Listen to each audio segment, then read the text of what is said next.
الله والصلاة والسلام على أشرف الأنبياء والمرسلين سيدنا وحبيبنا محمد وعلى آله وصحبه أجمعين.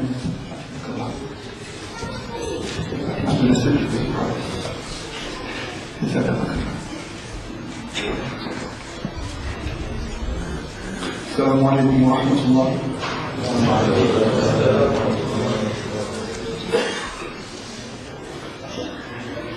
I think many of you, like myself, will remember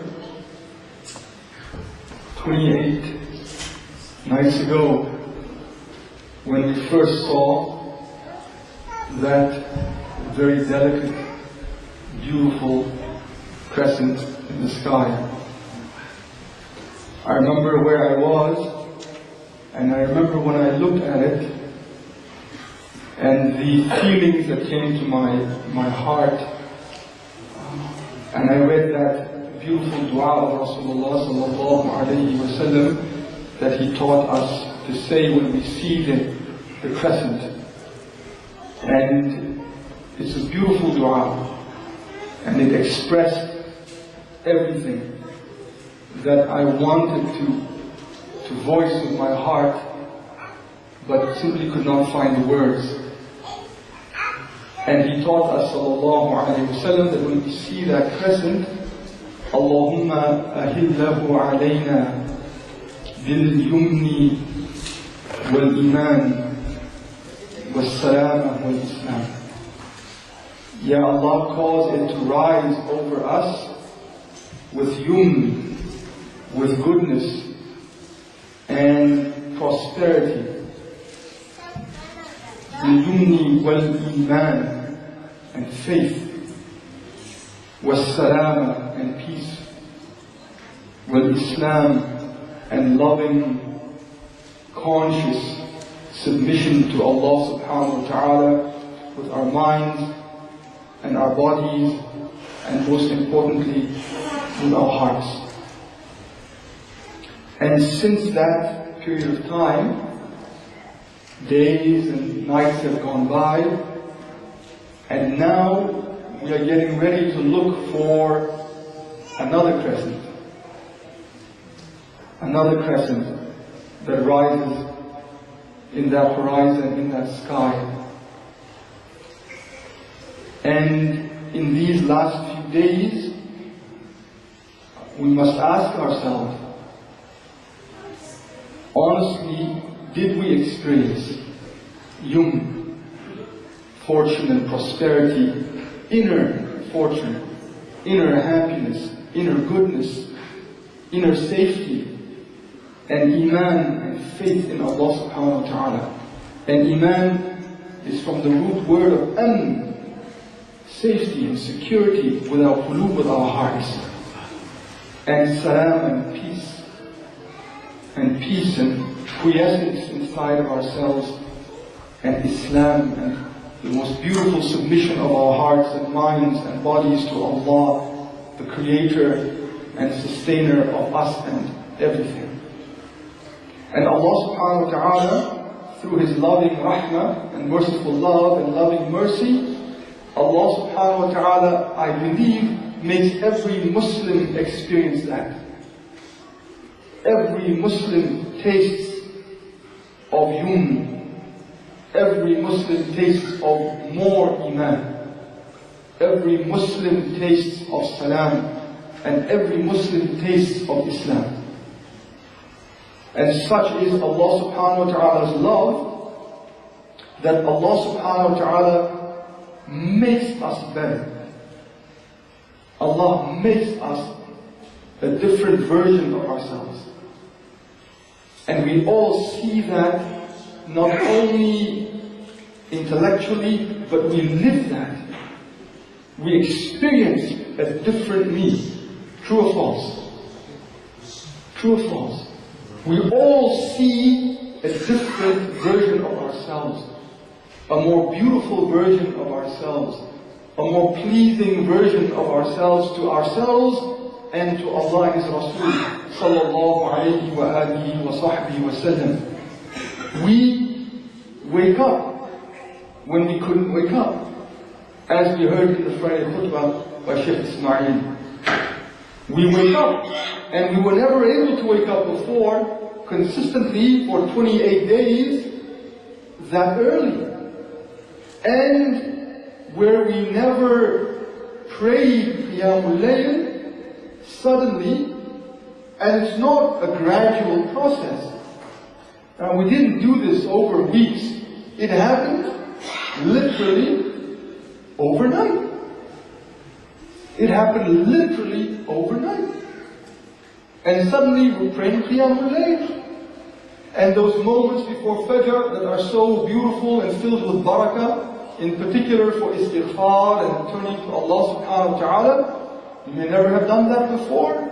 And then overnight suddenly we're doing that with regularity and consistency.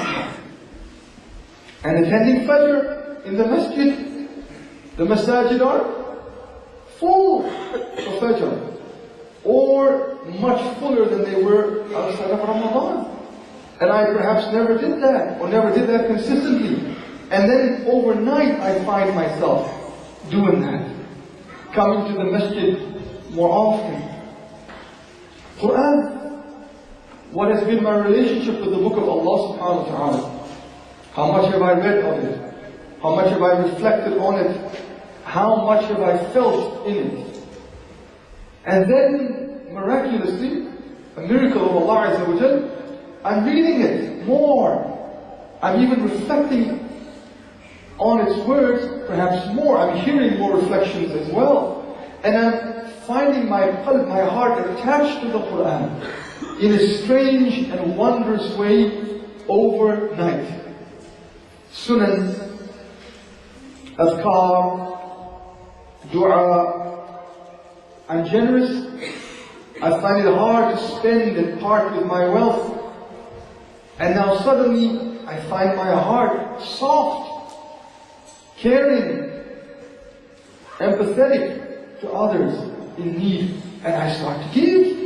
And I find it so easy to give. To help people, to feed people, to have a better khuluq. All of this at different levels. But nevertheless, all of us, in a beautiful way, we've seen a different being. And sometimes maybe we don't even recognize ourselves in some ways. And that's on the beautiful side. On the more frightening side, we know that it can be done. We are a witness now against ourselves in a certain way. Allah has established His hujjah. Because there's always khawf and raja. And raja is love. And the essence of ubudiyyah is, on the one hand, complete and utter love. Overwhelming love. Al-hub al-kamil. And so we see that in ourselves. But on the other hand, there is khawf, there's fear. That now, especially as the days dwindle, that fear starts to well up inside of us. It starts to gather inside of us, where we can feel Ramadan getting ready to leave, and then we start to be worried. And the worries start to compound. And in one way they're beautiful concerns, they're noble feelings, even though they are worries and fears. So little time left. Will I, can I be able to continue? Will Allah subhanahu wa ta'ala give me after Ramadan? What will happen when this barakah is gone?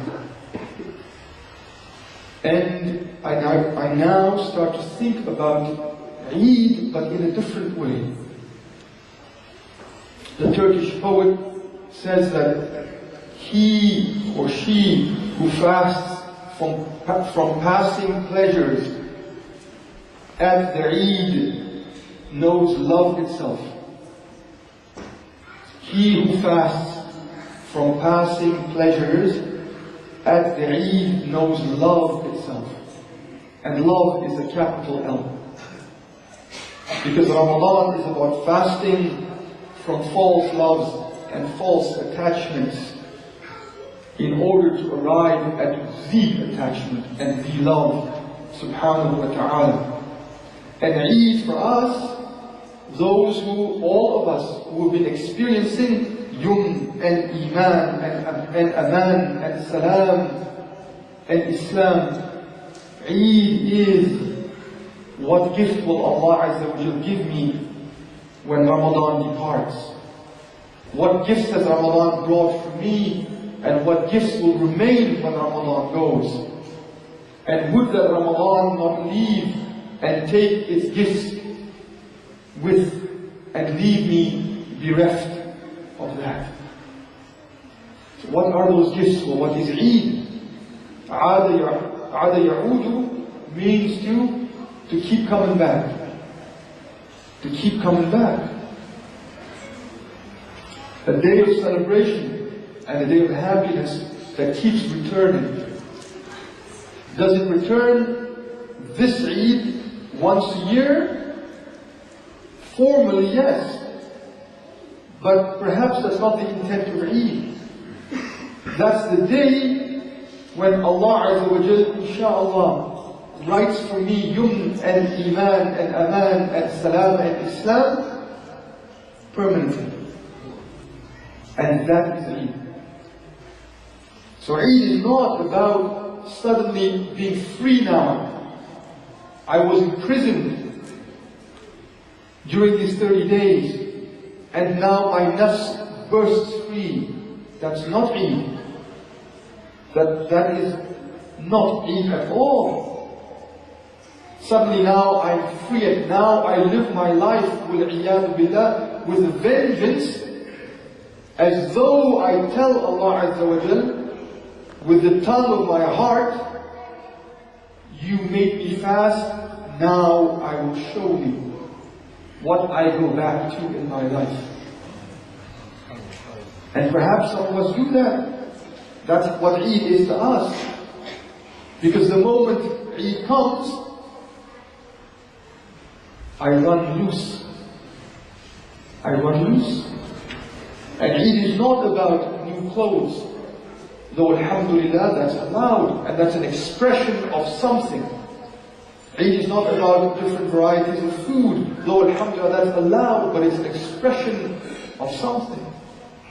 Eid is not about merely visiting people and socializing, though that's allowed within limits, parameters of course, but that's an expression of something. It's an expression of His divine love and inayah for the one that has sought Him. He clothes them. And now my heart sees that. He feeds them. Now my heart sees that. He opens up the bonds of brotherhood and family, and my heart sees that. And the first thing on that day is His remembrance, the takbirat.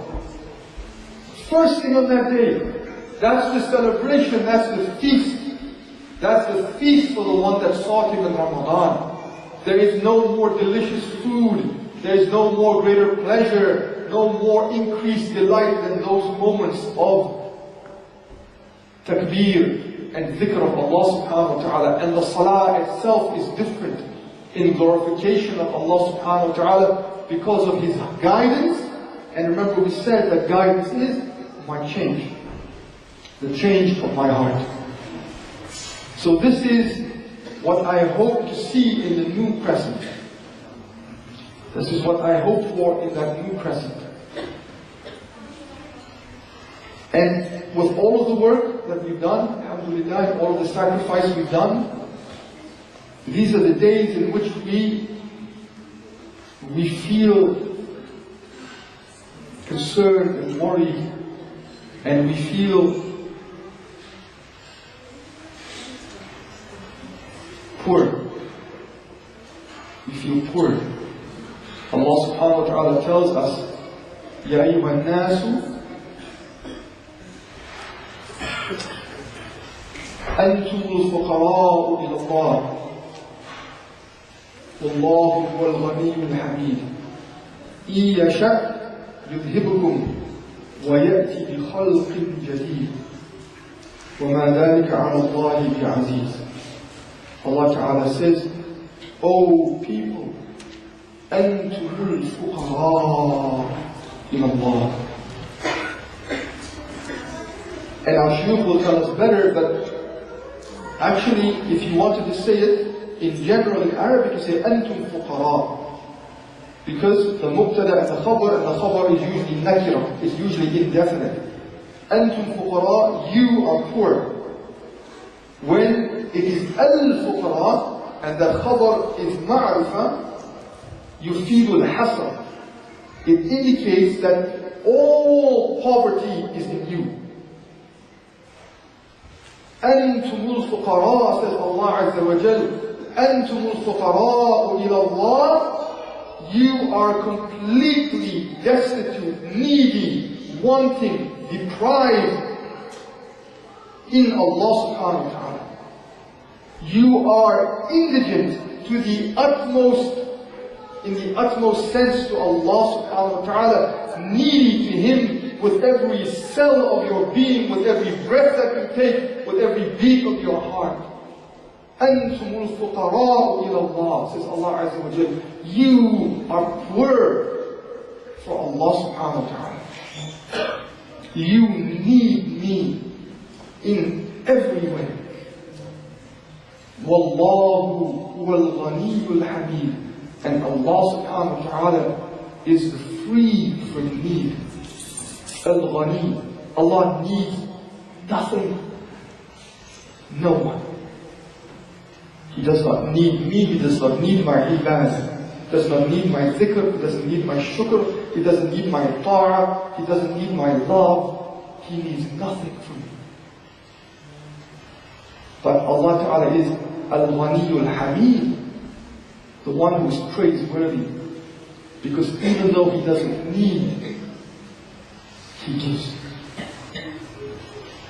Even though He doesn't need, He loves. Even though He doesn't need, He helps, He shows, He guides, He graces, He blesses, He forgives, He overlooks. And then Allah Ta'ala says, إِن يَشَأْ, if He wanted to, يُذْهِبْكُمْ, He can do away with you, وَيَأْتِي بِخَلْقٍ جَدِيدٍ, and bring a new creation. وَمَا ذَلِكَ عَلَى اللَّهِ بِعَزِيزٍ. That's not hard for Allah subhanahu wa ta'ala. There's another meaning to this ayah. Wallahu a'lam. If He wants, He can do away with the old you. وَيَأْتِي بِخَلْقٍ جَدِيدٍ, and He can bring a different you. If He wants, He can erase that old you. He can erase the ugly me, the dirty me, the oppressing me, the transgressing me, the heedless me, the ungrateful me, the proud me, the me that has so many attachments to other than Him, the me that is not gentle, the me that is not kind, the me that is not helpful, the me that is stingy, the me that is harsh and violent with my words and my deeds, the me that runs and runs away from Him, the me that flees from Him. If He wants, إِن يَشَأْ يُذْهِبْكُمْ, He can do away with that me. وَيَأْتِي, and by His rahmah and love, بِخَلْقٍ جَدِيدٍ, and bring a new creation. And He can give me a new heart. He can give me a beautiful heart. He can give me a remembering heart. He can give me a grateful heart. He can give me an obedient heart.